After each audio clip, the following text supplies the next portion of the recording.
Et bonjour à tous. Troisième vidéo consacrée aux nouvelles factions de l'extension Homeland pour le jeu de société Root. Et aujourd'hui, nous entrerons dans l'univers des Batraciens à l'humeur changeante, j'ai nommé la diaspora du Nénuphar. Pour rappel, ces vidéos sont faites en collaboration avec Macoboy, qui a réalisé l'intégralité des traductions des Print and Play de cette extension, ainsi que les plateaux et cartes de chaque faction. Un travail colossal qui profite à tous et qui mérite d'être remercié.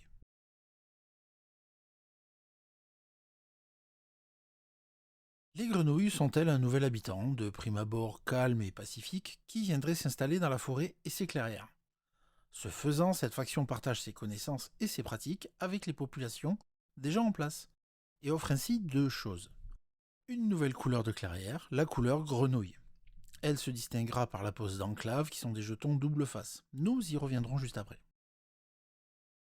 Deux nouvelles cartes de couleur grenouille qui sont à mélanger avec le deck de cartes utilisé pour la partie. Par contre, une fois ces cartes piochées et utilisées, il ne faudra pas les placer dans la défausse classique, mais sur le petit plateau accessoire nommé la mare, face visible également.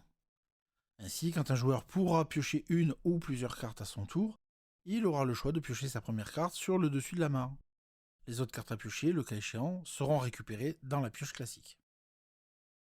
A noter que le culte des lézards ne récupère pas les cartes grenouilles défaussées dans ses âmes perdues, et que quand la pioche classique arrive au bout, on récupère également toutes les cartes de la mare pour remélanger le tout et reformer une pioche. Revenons maintenant sur les enclaves. Ces jetons donc disposent de deux faces. Une face paisible qui a pour particularité d'ajouter la couleur grenouille à la clairière où il est posé. On a donc une clairière de double couleur. Par contre, pour la fabrication de cartes, il faudra choisir entre la couleur grenouille ou celle de la clairière, mais ne pas additionner les deux. Une face militante qui a un effet inverse à la précédente en bloquant la clairière où elle est posée en couleur grenouille uniquement. Par contre, elle autorisera le recrutement de guerriers grenouilles pour gonfler vos effectifs, mais imposera de se battre dans les clairières qui en disposent à cause de l'action du crépuscule représailles. Poser ces enclaves ou les retourner pour passer de l'une à l'autre fera partie des actions réalisables durant votre tour de jeu. Nous les détaillerons juste après. Toutefois, interviennent également dans ces process deux passifs qui intègrent des actions de faction adverses. La peur contagieuse, avec ce passif un adversaire déjà bien présent sur le plateau, donc possiblement sur vos enclaves paisibles, viendra convertir tout cet amour en haine profonde et renforcera vos effectifs sur le plateau. Autant ça peut être un avantage couplé à l'action représailles déjà citée, autant ça peut tourner à votre désavantage dans des cas précis, comme par exemple les combats forcés sur les jetons de sympathie de l'Alliance. Négociation, qui permettra à n'importe quel joueur de retourner une de vos enclaves face militante vers sa face paisible. Avec cette action, celui qui effectue pourra aussi tenter de limiter la provocation des Batraciens, pourra potentiellement aussi récupérer une couleur de clairière pour le contrôle ou la fabrication, etc. Par contre, si le joueur retournant l'enclave n'est pas celui qui contrôle la clairière de celle-ci, il devra donner une carte de son choix au joueur qui la contrôle.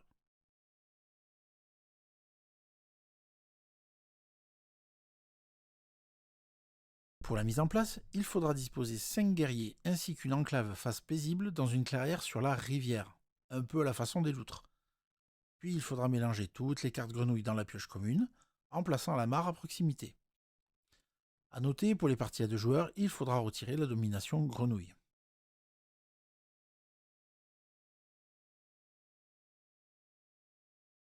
La diaspora n'a pas beaucoup d'actions durant son tour de jeu et elle s'oriente vraiment sur la destination que vous souhaiterez faire prendre à vos enclaves.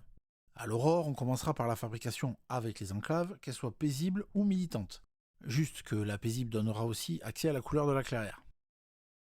Ensuite, il faudra faire un choix entre deux possibilités. Soit rallier pour renforcer ses troupes en mettant un guerrier sur chaque enclave militante, ou alors réconcilier pour retourner autant d'enclaves militantes que souhaité sur leur face paisible. Par contre, pour chaque enclave retournée, le joueur ayant le contrôle de la clairière pourra piocher une carte dans la mare ou la pioche commune.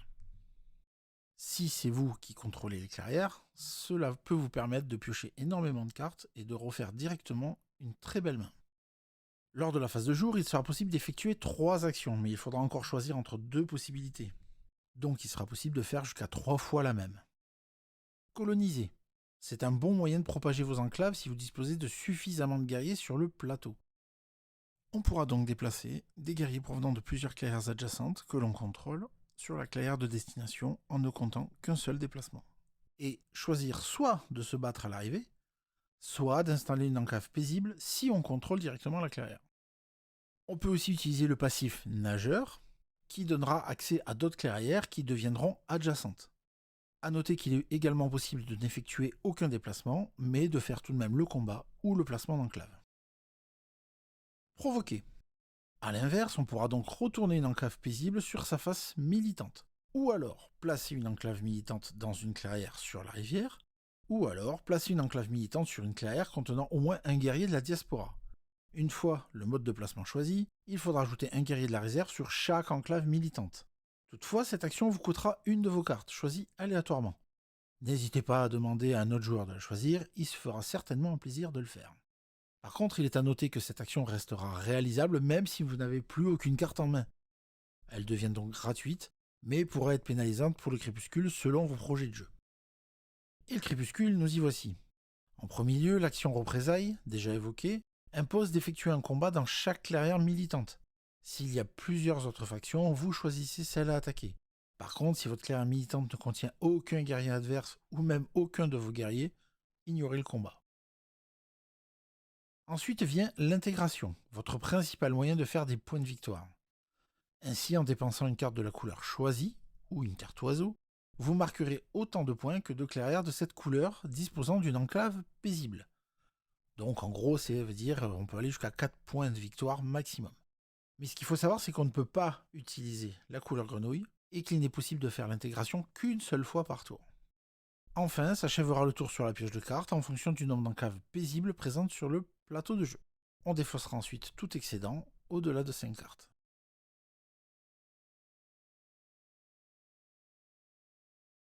De par ses mécaniques particulières et notamment la couleur grenouille, la diaspora influencera d'autres factions existantes dans leur mode de jeu.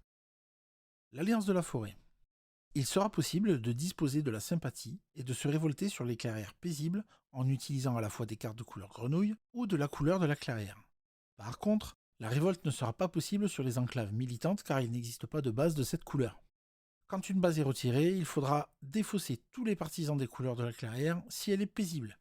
Grenouille, oiseau et couleur de la clairière. Pour une clairière militante, ce ne sera que les partisans grenouilles et les oiseaux.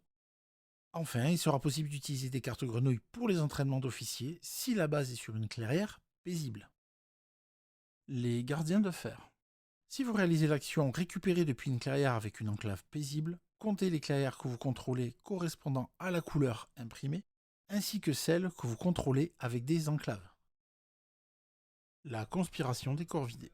Il sera possible de dépenser une carte grenouille pour recruter sur toutes les enclaves. Attention toutefois à votre réserve de guerriers qui peut s'épuiser très vite. Le culte des lézards. Il sera possible de révéler des cartes grenouilles pour recruter et construire dans les clairières paisibles, avec la couleur de la clairière initiale. Par contre, il sera impossible de construire des jardins dans des clairières militantes. Pour la fabrication, en fonction des jardins paria, cela dépendra aussi de la couleur de la clairière. Une clairière militante contenant des jardins ne fournira que la couleur grenouille. La compagnie de la rivière. Il sera possible de placer des comptoirs sur les clairières paisibles, de la couleur de la clairière, mais pas sur les militantes.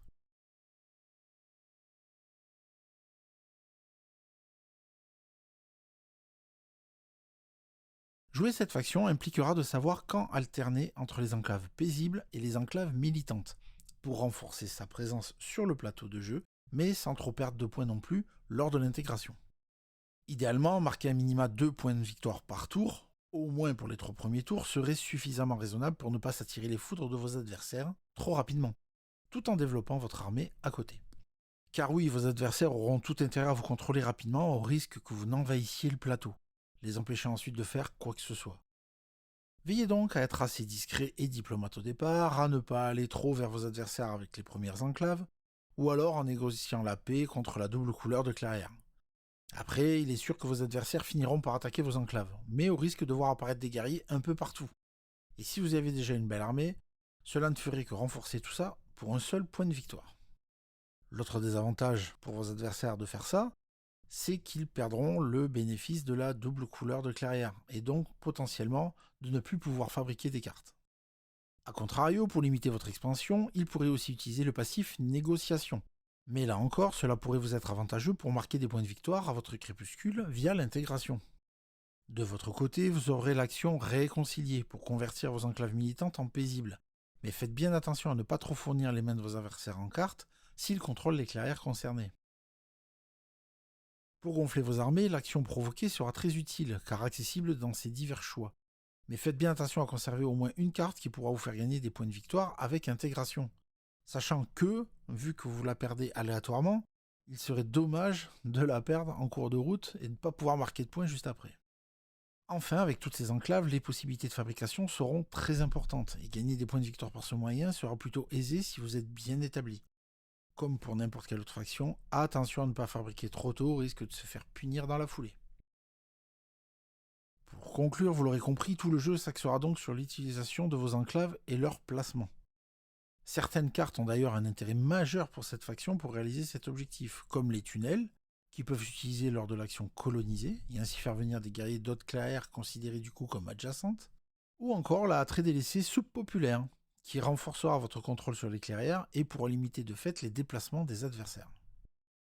Par contre, si les autres joueurs viennent vous pulvériser dès le départ et maintiennent cet acharnement dans les premiers tours, le retard pris sera peut-être compliqué à rattraper.